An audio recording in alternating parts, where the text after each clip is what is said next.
کہ ایک مقام پہ نا پڑھے لکھے اور مالدار نوجوان بڑی مہنگی گاڑی میں آئے اور ایک بوڑھے شخص کو زبردستی گاڑی میں ڈالنے لگے، اور وہ بوڑھا اتنا غریب تھا کہ فٹ پاتھ کنارے بیٹھ کے وہ خیرات مانگ رہا تھا۔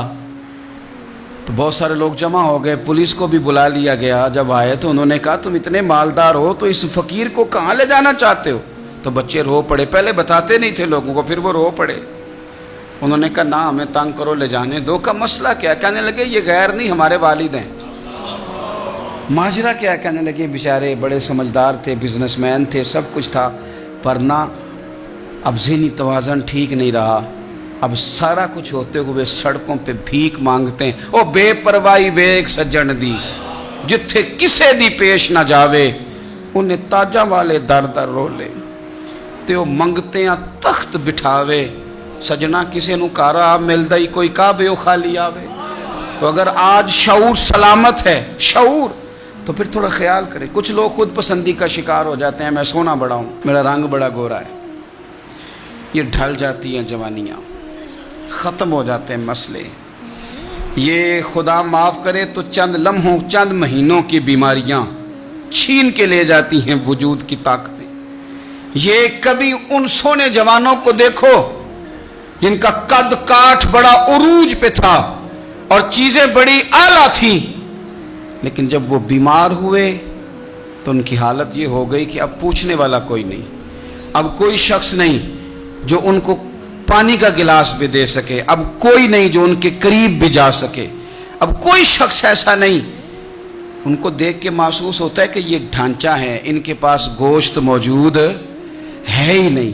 میرے عزیز، اگر آپ تھوڑا سا اپنے اوپر توجہ دیں، میرے رسول پاک صلی اللہ تعالیٰ علیہ وسلم نے نا ہماری تربیت فرمائی، کسی جگہ بھی حسن ہو، دولت ہو، اچھا پھر یہی معاملہ دولت کا ہے۔ دولت محنت سے نہیں ملتی، خدا کے فضل سے ملتی۔ بڑے بڑے سمجھدار لوگ رہ جاتے ہیں۔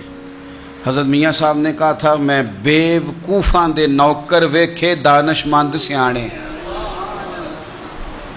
یہ خدا کے فضل سے پیسہ ملتا ہے۔ اب لوگ سمجھتے ہیں میری بڑی عقل ہے، میں بڑا تیز ہوں، میں نے بڑے پیسے کما لی۔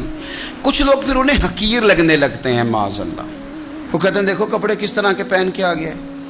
آپ یقین کریں ایسے لوگ دیکھیں ہیں جو لوگوں کے کپڑے دیکھ کے، جو لوگوں کا حلیہ دیکھ کے، لوگوں کا لباس دیکھ کے ان پر تنقید کرتے ہیں۔ یہ کمال ہے میرے کریم کا کہ حضور کے کبھی ایک سائیڈ پہ بلال حبشی بیٹھے ہوتے تھے، اور کبھی صہیب رومی بیٹھے ہوتے تھے، اور کبھی عمار بن یاسر بیٹھے ہوتے تھے۔ قربان جائیں، کیا شان ہے۔ کسی نے کہا یا رسول اللہ ہر وقت غریبوں کے بیچ نظر آتے ہیں۔ فرمایا تم یہاں کی بات کرتے ہو، میں تو جب جنت میں جاؤں گا تو پھر بھی آگے پیچھے دائیں بائیں غریب لوگ ہی ہوں گے، انہی کے بیچ سج سنور کے جاؤں گا۔ کچھ لوگوں کا مسئلہ برادری کا ہے، ان کی برادری بہت بڑی ہے، قبیلہ بہت بڑا ہے، اوہو انہوں کسی نے بتا دیا ہے کہ جناب تو بہت عظیم الشان قبیلے سے تعلق رکھتا ہے، تیرا بہت بڑا منصب ہے، بڑا مقام ہے، تجھے تو لوگ چودھری صاحب کہتے ہیں۔ کل بھی میں نے دیکھا ہے 15-20 لوگ کہہ رہے تھے کہ تیرا قبیلہ بہت بڑا ہے، بہت بڑی تیری برادری ہے۔ فتح مکہ ہوا تو امام غزالی رحمۃ اللہ تعالیٰ علیہ فرماتے ہیں کہ نبی پاک صلی اللہ علیہ وسلم نے نا سیدنا بلال حبشی کو کعبے کی چھت پہ کھڑا کیا۔ یہ کس نے ذروں کو اٹھایا اور صحرا کر دیا، یہ دیکھو کس نے قطروں کو ملایا اور دریا کر دیا، کس کی حکمت نے یتیموں کو کیا در یتیم اور غلاموں کو دنیا بھر کا مولا کر دیا۔ نبی پاک صلی اللہ علیہ وسلم نے سیدنا بلال کو کعبے کی چھت پہ کھڑا کیا تو حارث بن ہشام اور سہیل بن عمر یہ کہنے لگے دیکھو ایک سیاہ فام کو اذان دینے کھڑا کر دیا ہے۔ ان کا خیال تھا کہ قریشیوں میں سے، ہاشمیوں میں سے، اہل مکہ میں سے کوئی کھڑا ہوتا، ایک سیاہ فام حبشی کعبے کی چھت پہ چڑھا دیا۔ یہ خود پسندی ہے نا کہ ہم فلاں بن فلاں بن فلاں ہوتے ہیں، فلاں کو کھڑا کر دیا ہے۔ اللہ تعالیٰ نے آیت نازل کر دی، فرمایا ان اکرمکم عند اللہ اتقاکم، فرمایا اللہ کی نظر میں معزز وہ ہے جو زیادہ پرہیزگار ہے، جو تقوی میں زیادہ ہے۔ میرے نبی پاک صلی اللہ تعالی علیہ وسلم سے پوچھا تھا صحابہ نے، یا رسول اللہ صلی اللہ تعالی علیہ وسلم، لوگوں میں معزز کون ہوتا ہے؟ مال والا، دولت والا، منصب والا، برادری والا، قلعے والا، یا جس کے پیچھے لوگ زیادہ چلتے ہوں؟ یا رسول اللہ لوگوں میں معزز کون ہوتا ہے، اعزاز والا، عزت والا بندہ کون ہے؟ تو نبی پاک علیہ السلام نے فرمایا جو اپنی موت کو کثرت سے یاد کرے اور اپنی آخرت کی تیاری کرے وہ معزز آدمی ہے، وہ بندہ اعزاز والا ہے۔ امام غزالی روایت لائے، جس نے آخرت کو بھلا دیا ہے اور دنیاوی معاملات کے اندر ہر وقت الجھا رہتا ہے، وہ بندہ اعزاز والا نہیں ہے۔ اپنے اعزاز کو سمجھیں، لیکن وہ ہمارا طریقہ یہ ہے کہ وہ جناب میری برادری، وہ جی اصل میں ہماری برادری بڑی، ابھی بھی نا دیہاتوں میں جھگڑے ہوتے ہیں، تو کئی دفعہ کوئی بات ہمیں سننے کو ملے تو وہ کہتے ہیں جناب مسجد میں لڑائی ضرور ہے پر مسجد فلانی برادری نے بنوائی ہے۔ اور میں نے کہا بنوائی اس برادری نے تھی پر اب یہ اللہ کا گھر ہے۔ اب ایک ہی صف میں کھڑے ہو گئے محمود و ایاز، نہ کوئی بندہ رہا نہ کوئی بندہ نواز، بندہ و صاحب و محتاج و غنی ایک ہوئے، اور تیری سرکار میں پہنچے تو سبھی ایک ہوئے۔ اب کہاں بات ہو گئی بھئی، اب تو ختم ہو گیا معاملہ۔ مسند امام احمد بن حنبل میں حدیث ہے، میرے نبی پاک صلی اللہ تعالی علیہ وسلم فرماتے ہیں کہ حضرت موسیٰ علیہ السلام کے زمانے میں نا دو شخص بحث کر رہے تھے، تو ایک بندہ اپنے قبیلے گنوانے لگا، کہنے لگا میں فلاں کا بیٹا، میرا فلاں سب نسب، وہ فلانے کا بیٹا، وہ فلانے کا، اس نے اپنی 9 پشتیں گنوا دی۔ لوگ کہتے ہیں نا جی ہم جدی پشتی، یہ ہماری مسجد ہے، جدی پشتی یہ ہمارا گاؤں ہے، جدی پشتی فلاں تو جدی پشتی فلاں تو جدی پشتی، ہم چلے آ رہے ہیں۔ اس نے 9 پشتیں گنوا دی سامنے والے کو زیر کرنے کے لیے۔ نبی کریم علیہ السلام فرماتے ہیں اللہ تعالیٰ نے حضرت موسیٰ کلیم کو وحی فرمائی کہ اسے کو تو تکبر کر رہا ہے نا اپنی 9 پشتوں پہ، تو سن وہ تیری 9 کی 9 پشتیں جہنم میں گئی ہیں، 9 کی 9 دوزخی ہیں۔ اب تو بتا تو کیا کہنا چاہتا ہے؟ وارثہ مان کری نہ وارثاں دا، زندگی احتیاط کے ساتھ گزاریں، احتیاط کے ساتھ۔ کچھ لوگوں کے پاس آج طاقت ہے، خدا ہم سب پہ اپنا فضل نازل فرمائے۔ بڑے بڑے پہلوان دیکھے، لمبا نہیں جھٹکا لگا، کوئی گرے نہیں، کچھ نہیں ہوا، کوئی کہیں ایکسیڈنٹ نہیں ہوا، کہیں اونچی جگہ سے نہیں گرے، بڑا پہلوان تھا، طاقتور جوان تھا، سب کچھ تھا۔ ایک اٹیک آیا فالج کا، کوئی چھت نہیں گری، گھر میں بیٹھے بیٹھے اللہ معاف فرمائے ایک اٹیک آیا، تو پھر حالت یہ ہوئی کہ اپنے ہاتھ سے پانی پینے کے قابل نہ رہے۔ کس بات کا تکبر، کس بات کا غرور؟ نعمتیں دینے والا بھی مالک ہے اور ان کے حق میں فیصلے کرنے والا بھی، غرور کس بات کا، تکبر کس بات کا؟ یعنی گھر میں بیٹھے ہوئے تھے، کوئی حادثہ نہیں ہوا، لیکن بس وہ ایک اٹیک آیا، ختم ہو گئی باتیں۔ کس بات کا تکبر؟ جب میرا مالک ہلاک کرنے پہ آئے تو پھر ابرہا کی فوجیں ابابیلوں سے ہلاک ہو جاتی۔ الم تر کیف فعل ربک باصحاب الفیل، تم نے دیکھا نہیں اللہ نے ہاتھی والوں کے ساتھ کیا سلوک کیا؟ وہ ہاتھی لے کے آیا تھا اور مالک نے ہلاک کیا تو ابابیلوں کے کنکروں سے ہلاک کر دیا۔ کبھی بھی اپنی زندگی میں خود پسندی نہ کریں، کوئی کہیں چالاکی دکھانے کی کوشش نہ، خبردار کہیں اپنی صلاحیتوں کا منفی استعمال نہ کریں، کہیں ذہن میں کوئی بات نہ لائیں۔ ذہن میں بات آنے سے حالات خراب ہو جاتے ہیں، ذہن میں آنے کرنے سے بھی نہیں، کئی دفعہ خالی معاذ اللہ ذہن میں آنے سے ہی اللہ کی منشا بدل جاتی ہے۔ بادشاہ، گرمی کا موسم تھا تو عارف رومی کہتے ہیں وہ سخت گرمی لگی تو ایک باغ میں گھس گیا، پانی پیا تو مالی سے کہنے لگا، باغ کا مالی اللہ کا نیک بندہ تھا، اس سے کہنے لگا کوئی کھلاؤ یار۔ اس نے پہلے پانی پلایا، پھر ایک انار توڑ کے بڑا خوبصورت بادشاہ کو پیش کیا، بادشاہ نے کھایا تو بڑا میٹھا پھل تھا، تو اندر ہی خیال آ گیا کہ یہ تو میرے علاقے میں ہے باغ، قبضہ نہ کر لوں، اس پر قابض نہ ہو جاؤں۔ یہ کہتے ہی اس نے جب دوبارہ مطالبہ کیا نا، اندر بات ہے، کہنے لگا ایک اور لانا انار، وہ توڑ کے لایا، درویش آدمی تو جب دیا اس کو تو کڑوا نکلا، تو بادشاہ کہنے لگا یہ تو بڑا کڑوا ہے، ذائقہ کیسے بدل گیا؟ وہ رب کا بندہ تھا، کہنے لگا تیری نیت بدل گئی تو پھل کا ذائقہ بدل گیا۔ اگر تیری نیت ٹھیک رہتی تو اللہ تبارک و تعالی اس کو بھی ٹھیک رکھتے، تیری چونکہ نیت جو بدل گئی ہے۔ ہماری بہت ساری جگہوں پہ ارادے نیتیں، ہم بڑے تیز ہیں، اللہ جانتا ہے، بڑے سیانے، ہمیں تو یوں محسوس ہوتا ہے کہ جیسے ہم آئے ہیں لوگوں کو فیض دینے، ہم آئے ہیں مشورہ دینے، ہم ہیں جناب سارا کچھ صحیح کرنے والے۔ عجب سے بچیں، خود پسندی سے بچیں، دکھلاوے سے بچیں، ریاکاری سے بچیں، اپنی ان ساری۔ اور ایک بات اور، دعائی تب اثر کرتی ہے جب رب چاہے، تعلقات تب اثر کرتے ہیں جب رب چاہے۔ آپ کو کوئی چیز بھی اس وقت موافق آتی ہے جب اللہ چاہے، جب اللہ نہ چاہے، اللہ نہ جب چاہے۔ خواجہ حسن بصری رحمۃ اللہ علیہ فرماتے ہیں میں ایک بادشاہ سے ملنے گیا، مصر کے بادشاہ سے، تو اپنے گاؤں گیا ہوا تھا، مجھے پیچھے جانے کا موقع ملا تو ایک قبر پہ کھڑا تھا بادشاہ۔ پہلے حسین و جمیل عورتیں آئیں، کچھ دیر قبر پہ کھڑی رہیں، پھر وہ چلی گئی، پھر اس کے بعد بڑے بڑے علماء آئے، قبر پہ کھڑے ہوئے چلے گئے، پھر بڑے فوجی آئے، جرنیل آئے اسلحے کے ساتھ، قبر پہ کھڑے ہوئے چلے گئے۔ پھر بادشاہ نے ساری دولت منگائی، ہیرے جواہرات قبر پہ قریب رکھے گئے۔ پھر بادشاہ آیا، اس نے اپنے سر سے پگڑی اتاری، قبر کے پیروں والی سائڈ پہ رکھ کے وہ کھل کے رویا، پھر دور ایک کونے میں ہٹ کے سجدے میں گرا۔ حضرت حسن بصری رحمۃ اللہ علیہ فرماتے ہیں میں نے کہا یہ ماجرا کیا ہے؟ تو کہا بادشاہ کا ایک ہی بیٹا تھا، بیمار ہو گیا، دنیا کے مہنگے مہنگے طبیب بلائے، ٹھیک نہ ہو سکا۔ بادشاہ ہر سال اس قبر پہ آتا ہے، عورتیں بھی آتی ہیں تو کہتا ہے پتر اگر سارا حسن دیکھ کے تجھے بچایا جا سکتا تو میں تجھے بچا لیتا۔ پھر علماء آتے ہیں تو بادشاہ کہتا ہے پتر اگر سارا علم لگا کے تجھے بچایا جا سکتا تو میں تجھے بچا لیتا۔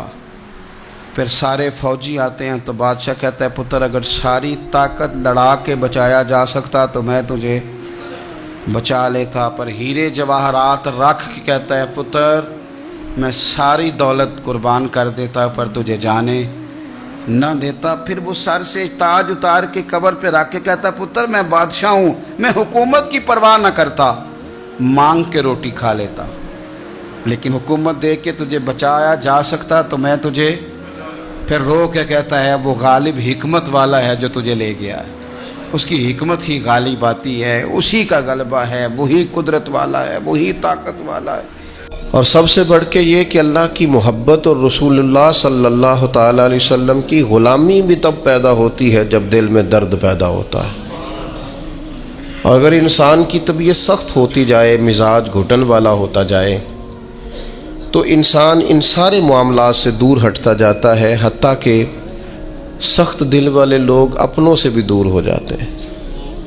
وہ رشتے جن رشتوں میں حسن پایا جاتا ہے، جن رشتوں میں قرار پایا جاتا ہے، جن کی وجہ سے انسان کو اللہ تعالیٰ دنیا میں سکون عطا فرماتا ہے، ان رشتوں سے بھی انسان دور ہٹتا ہے۔ کیوں کہ دل سخت ہے، مزاج تلخ ہے، طبیعت ترش ہے۔ اللہ تعالیٰ نے قرآن حکیم کے اندر ارشاد فرمایا فَبِمَا رَحْمَةٍ مِّنَ اللَّهِ لِنْتَ لَهُمْ، تو محبوب کیسی اللہ کی رحمت ہوئی کہ آپ اپنے غلاموں کے لیے نرم دل ہو گئے۔ یہ جو آپ کے مزاج میں کرم آیا، رحمت آئی، آپ اپنے غلاموں کے حق میں اس قدر زیادہ نرم ہوئے، یہ اللہ کا خاص انعام ہے امت کے لیے۔ محبوب کیسی اللہ کی مہربانی ہوئی کہ آپ ان کے لیے نرم دل ہو گئے۔ وَلَوْ كُنْتَ فَظًّا غَلِيظَ الْقَلْبِ، اگر آپ تند مزاج اور سخت دل ہوتے تو لَانْفَضُّوا مِنْ حَوْلِكَ، یہ ضرور آپ کے گرد سے پریشان ہو جاتے، پریشان ہوتے یہ لوگ۔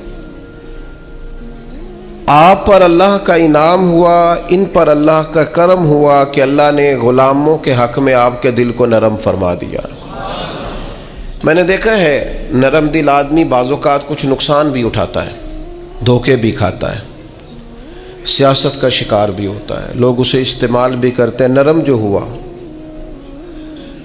لوگوں کا خیال ہوتا ہے کہ دیکھا میں نے کس طرح سے اس کو بنا لیا ہے اور کس طرح سے میں نے کام لے لیا ہے۔ نبی کریم صلی اللہ تعالیٰ علیہ وسلم نے فرمایا مومن نرم دل ہوتا ہے، اور لوگ اسے بیوقوف سمجھ لیتے ہیں۔ وہ بیوقوف نہیں ہوتا، پتہ اسے سارا ہوتا ہے، عقل اسے ساری ہوتی ہے، باتوں کو سمجھ رہا ہوتا ہے، لیکن چونکہ نرم دل ہوتا ہے تو اس نرم دلی کی وجہ سے لوگ سمجھتے ہیں شاید اسے پتہ نہیں، اسے پتہ سارا ہی ہے، اٹ سٹ تے پکڑا کو آر گندہ لسی اور بھی بوٹیاں جان لیں، خبر ہے، پتہ ہے، علم ہے، جانتے ہیں، کیا کریں، مزاج نرم ہے۔ ورنہ حضور علیہ الصلوۃ والسلام فرماتے مومن تو اس طرح ہوتا ہے جس طرح اس کے ناک میں نکیل ہے، جیسے اونٹ کے ناک میں نکیل ہوتی ہے، جہاں بٹھاؤ بیٹھ جاتا ہے، جہاں کھڑا کرو ہو جاتا ہے۔ کیوں؟ مومن ہے، نرم دل ہے۔ لوگ سمجھتے ہو میں نے مشورہ دیا تھا مان گیا، اور بھائی وہ مان اس لیے گیا ہے کہ مزاج کا نرم ہے، ورنہ آپ اور مشورہ، ورنہ آپ نے اپنی حیثیت جان لی، آپ کے کہے پہ لگ گیا، مانا کیا ہوا؟ وہ تو مزاج میں نرمی ہے، طبیعت میں نرمی ہے۔ آپ یقین کریں کچھ لوگوں کو 1.5 منٹ میں یاد کرایا جا سکتا ہے کہ آپ کیا کہہ رہے ہیں، انہیں سمجھایا جا سکتا ہے، انہیں 1 منٹ میں بتایا جا سکتا ہے کہ آپ چالاکی کر رہے ہیں، آپ تیزی دکھا رہے ہیں، آپ کی حیثیت کیا ہے۔ لیکن کیوں نہیں ایسا ہو سکتا کہ اللہ نے کامل مومن بنایا ہوتا ہے بعض لوگ، ان کے مزاج میں نرمی ہوتی ہے، اللہ کی عطا ہوتی ہے، سب پتہ ہوتا ہے، لیکن وہ جانتے بوجھتے ہوئے اگر چشم پوشی کریں، پردہ پوشی کریں، تو یہ تیری چالاکی کا کمال نہیں، یہ ان کے ایمان کا نتیجہ ہے کہ وہ اپنی نرمی کی وجہ سے۔ حضرت عبداللہ ابن عمر رضی اللہ تعالیٰ عنہ کا جو غلام نفل زیادہ پڑھنے لگ جاتا نا، عبادت زیادہ کرتا، تو حضرت عبداللہ ابن عمر اسے آزاد کر دیتے۔ اب غلاموں نے طریقہ بنا لیا، جس کو آزاد ہونا ہوتا وہ ذرا نفل زیادہ پڑھتا، آپ آزاد کر دیتے۔ ایک دن آپ کے بیٹے کہنے لگے حضور یہ آپ کو دھوکہ دیتے ہیں، تو یہ رب کے بندے ہیں نا، ذرا سوچ دیکھو، معیار دیکھو۔ فرمانے لگے مجھے پتہ ہے، میں جانتا ہوں، مجھے خبر ہے ان کی کمزوریوں کی۔ تو حضور پھر آپ کو پتہ ہے کہ یہ دکھانے کے لیے کچھ دن نفل پڑھتے ہیں اور بعد میں چھوڑ جاتے ہیں تاکہ آپ سے وہ انعام لے لیں، آزاد ہو جائیں۔ فرمایا مجھے پتہ ہے۔ تو حضور پھر فرمایا رب کے نام پہ دھوکہ دیتے ہیں نا، ہم تیار ہیں دھوکہ کھانے کے لیے، کوئی تیرے نام پہ دھوکہ دے نا تو تیار ہیں۔ طبیب کو پتہ چل گیا ہے یہ ٹھیک کیسے ہوگا، اب وہ تیرے نام سے دوائیاں دیتا ہے، اسے خبر ہے نا اس کے نام پہ دھوکہ دیتے ہیں، تو بسم اللہ آئے نا، تیار ہیں دھوکہ کھانے کو۔ تو میرے عزیز مزاج کی نرمی، اس کے لہجے کا خوبصورت ہونا بتاتا ہے کہ وہ بیچارہ نرم دل ہے، وہ انکار ہی نہیں، جو کسی نے کہا چلو ٹھیک ہے جی کوئی حرج نہیں۔ بڑے بڑے مناصب والے لوگ میں نے دیکھے ہیں، مزاج کے نرم ہوتے ہیں، لوگ سمجھتے ہیں ہو دیکھو، میں بہت سارے دوستوں کو میں جانتا ہوں، ان کی آپ کبھی باتیں سنیں تو مدعی بھی خود، وکیل بھی خود، اور جج بھی کہتے ہیں مجھے پتہ ہے میں آیا ہوں، اب آپ نے جواب میں یہ کہنا ہے اور نتیجہ یہ نکلنا ہے۔ آپ سے وہ ملیں گے تو آپ کو کچھ کہنا ہی نہیں پڑے گا، انہیں سارا ہی پتہ ہے، لیکن رہ سب سے پیچھے گئے ہیں کیونکہ چالاک ہے، نرم دل نہیں۔ اس کی بارگاہ میں مقام کس کا ہے؟ نبی کریم نے فرمایا جو جنتی ہیں ان کے دل چڑیوں کی طرح نرم ہوتے ہیں، یہ جنتیوں کی علامت ہے۔ فرمایا جنت میں اکثر بھولے بھالے لوگ جائیں گے، سیدھے سادے درویش لوگ، ان کے لیے جنت کے دروازے اور کواڑ کھول دیے جائیں گے کیونکہ بھولے ہیں، نرم دل ہیں، مزاج میں ٹھنڈک۔ ایسا نہیں کہ زمانے کی اتار چڑھاؤ کا پتہ نہیں، بس ویسے ہی سیاست دے جھگڑے اساں چھوڑ دیتے تے دولت دے جھگڑے اساں چھوڑ دیتے۔ یہ محبت دا جھگڑا ہے جڑا چھڑا کوئی نہیں سکتا، جھگڑ کے پیار کرنا ہے اس سے، یہ چھڑا کوئی نہیں سکتا۔ تو یاد رکھیں کہ مزاج میں نرمی لائیں۔ لیکن آج میں دیکھتا ہوں طبیعت میں نرمی نہیں لوگوں کے، احساس نام کی چیز نہیں۔ میرے سے میری زندگی شروع ہو کر میرے اوپر میری زندگی ختم ہوتی ہے۔ میں سمجھتا ہوں زندگی میں سب سے زیادہ خدمات میں نے کی ہیں، میں سمجھتا ہوں زندگی میں سب سے زیادہ زیادتیاں میرے ساتھ ہوئی ہیں، میں سمجھتا ہوں میں ہی سب سے زیادہ مظلوم ہوں، میری ہی قدر نہیں کی گئی۔ ہم سب اسی ذہن کے ہو گئے، صرف ہم ہی تھے جو ٹھیک تھے، باقی جو ملا غلط ہی ملا۔ یاد رکھیں اپنے مزاج میں اس طرح کا رویہ پیدا کر کے ہم نے سختیاں پیدا کر لی ہیں، احساس نہیں۔ میں آپ کو بتاؤں دل سخت کیسے ہوتے ہیں۔ نبی پاک صلی اللہ تعالیٰ علیہ وسلم نے فرمایا زیادہ نہ ہنسا کرو، زیادہ ہنسنے سے دل مردہ ہو جاتا ہے، زیادہ نہ ہنسا کرو، الجھے ہوئے لوگوں سے گریزہ نہ ہوا کر، حالات کی قبروں کے، حالات کی قبروں کے یہ کتبے بھی پڑھا کر، حالات کی قبروں کے یہ کتبے بھی پڑھا کر، ہر وقت کا ہنسنا تجھے برباد نہ کر دے، تنہائی کے لمحے ہوں تو کبھی رو بھی لیا کر، زیادہ نہیں ہنسنا۔ ساری قوم کو لگا نہیں دیا شغل میلے پہ، ہمارے بچے اکٹھے بیٹھ کے کیا کرتے ہیں؟ صرف ہنستے ہی تو ہیں۔ کون سی حکمت کی بات ہوتی ہے ہماری مجالس میں؟ کون سی تقوی کی بات ہوتی ہے؟ ساری زندگی شغل میلہ بنا لیا ہم نے۔ یہ دل سخت کرتا ہے ہنسنا۔